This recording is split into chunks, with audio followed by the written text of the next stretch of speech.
Hi guys, welcome back to another Design Clips here at W+9. This is Dawn Woolslegel, and today we are featuring the Easter Blessings stamp set. Now this is an oldie but goodie, and with Easter fast approaching, I thought it would be a good time to feature this set. Now we're also going to be taking a look at an easy background technique that is great when you are dealing with what would be white images like the sheep and the bunny. I'm also going to be featuring some Martha Stewart flocking powder, which is wonderful for adding a little bit of texture and is perfect for the sheep's wool. So let's get into it. So as I mentioned, we are using the Easter Blessings stamp set, and I'm going to be working on Tim Holtz watercolor cardstock here. I'm going to be using Distress ink today, so like I've mentioned before in a couple of my other videos, I do prefer this paper for Distress inks.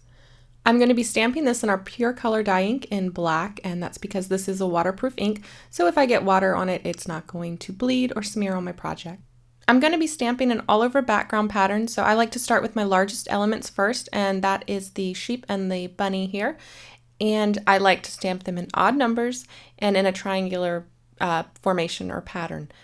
This helps me to keep it balanced and to keep my elements evenly spaced out, so I don't have like one portion that has like 5 bunnies sitting in it and then one sheep way over off on the side. You'll also notice that I have a little bare spot in the middle there, but that's okay because I am going to be adding my sentiment right about there. I'm stamping some of my images going off the page as well because that will make this pattern look continuous. It'll make it look like this panel has been clipped from a larger panel. Now it's time to come in and fill in my smaller elements, and I don't have a single flower and leaf in this set. It wasn't how I intended it to be used when I created the set a couple years ago. However, I do have this long border strip here, so I figured I could do a little stamp surgery and cut out one of the flowers and then a couple of leaves. And I'd still have plenty of that border strip to use on another project or to use as is. So I'm just going to take my scissors here and snip it apart, and I'm wedging them scissors in between those two images so that I don't cut them up. And now I'm going to try to cut out just a set of leaves. So the 2 leaves, there are 5 leaves in that little cluster. So I'm just going to use the very tip of my scissors here to cut down. And then I'm going to turn it and cut up the other way. And I do manage to cut out just these 2 leaves without damaging that stamp or the rest of the stamp. So it worked out really well. And then I'm just going to trim off any excess little polymer there. And then I've got a little set of leaves and a little flower. Okay, so now you'll notice that my panel looks a little different there, doesn't it? That is because I started stamping and then I realized that I wanted to add this Easter Blessings sentiment into the background as well. So I just stamped out another panel off camera and then came back to the exact same step right here. So I'm going to add in the Easter Blessing sentiment in a couple of places in the background, and then I will come in and start stamping the rest of those little tiny flowers and the leaves.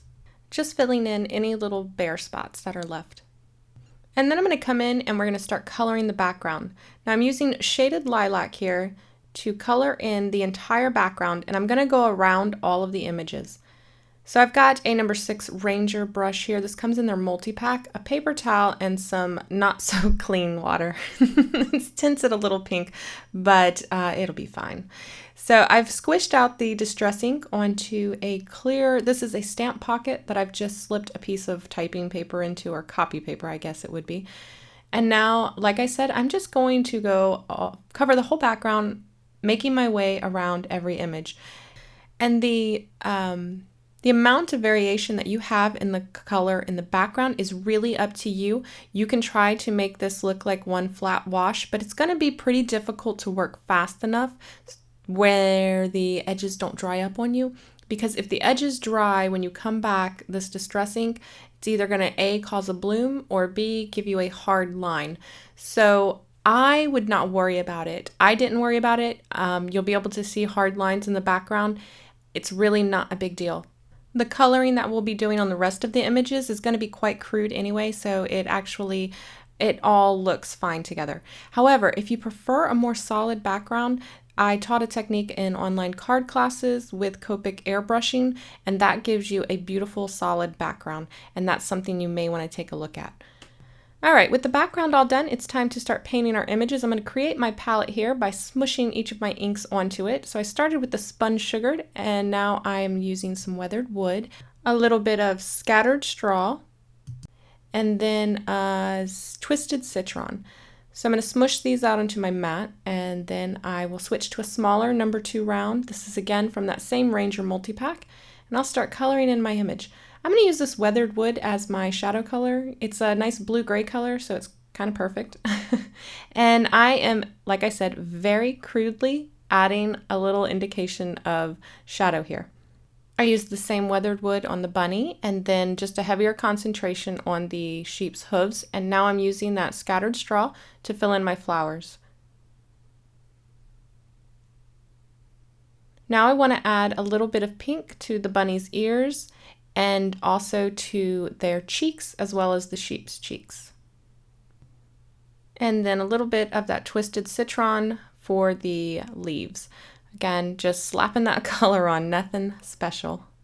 And finally, I'm just going to add a little bit of sparkle to the centers of the flowers using a Sakura Jelly Roll glitter pen in clear.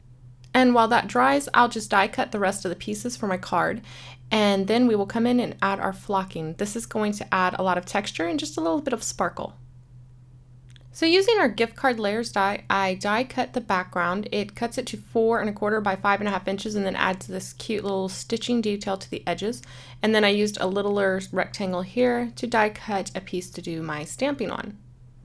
And for that I used the same sentiment, and then I cut another piece of vellum using another rectangle from the gift card layers die. So now it's time to add our flocking, and for that we're using the Martha Stewart flocking powder set here, and you can see it has all these great colors, and I think it would be fun to do the sheep in a bunch of different colors. But we're going to be using the white today, and this is a very fluffy, very dense, finely milled flocking powder. So it's not as messy as one might think. And we're going to be using this fine tip glue pen by Martha Stewart as well to apply the powder, the flocking today. And no, this is not a sponsored video, I promise. We just happen to be using a lot of Martha Stewart products today. This is fine tip, I think would be, if I'm being honest, it's a little misleading. It's not fine tip. It's more like one of those paint markers. So you depress the tip and the glue flows down into the tip. So you'll see me here when I get to the sheep body, I'll depress it and then spread that glue around to the areas that I want. And we're doing the tails and the bodies. Alright, so here is a close-up view of this flocking powder, because you may be curious about it, because I know I was. I thought it was just going to be this horribly messy stuff. But you can see here when I reach in to take out a pinch, it kind of just all stays stuck together. I mean, and you look, I mean, you drop it on and then I just pushed it around.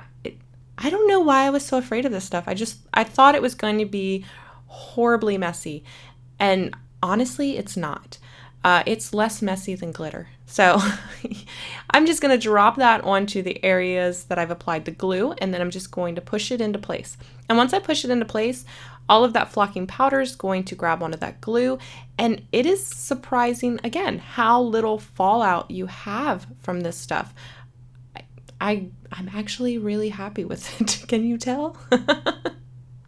I also really like the fact that there's glitter in it and that the white is translucent enough that the coloring that we did underneath shines through. So it not only adds physical depth because it is very puffy and raised, but you get that color depth as well. So I just thought that this was really neat, and the sheep was perfect to test it out on. I can't wait to try the other colors on different things like puffy pink hearts or snow on winter cards.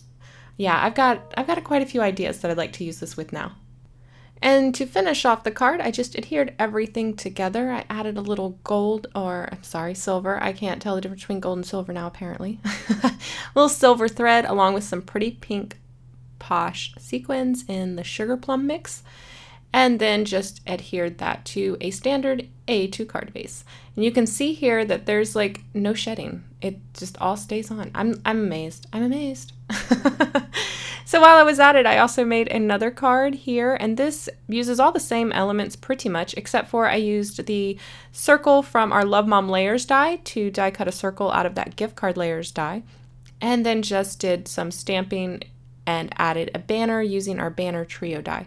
So that is one stamp set, 2 ways. No, I don't know. It's 2 cards, same stamp set, same flocking. So I guess it's kind of 1 card, 2 ways. Anyways, I hope you guys enjoyed this video. I am going to get going because it is spring break and I need to spend some time with the boys. So thanks again for watching. I hope you enjoyed and I will see you next time. Bye.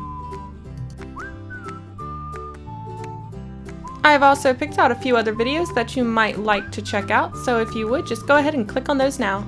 And remember, you can find all of the featured W+9 supplies at W+9.com, as well as at many of your favorite retailers. You can also connect with us on our blog at stampawaywithme.blogspot.com. You can find us on Facebook, Twitter, Pinterest, Instagram, and Periscope.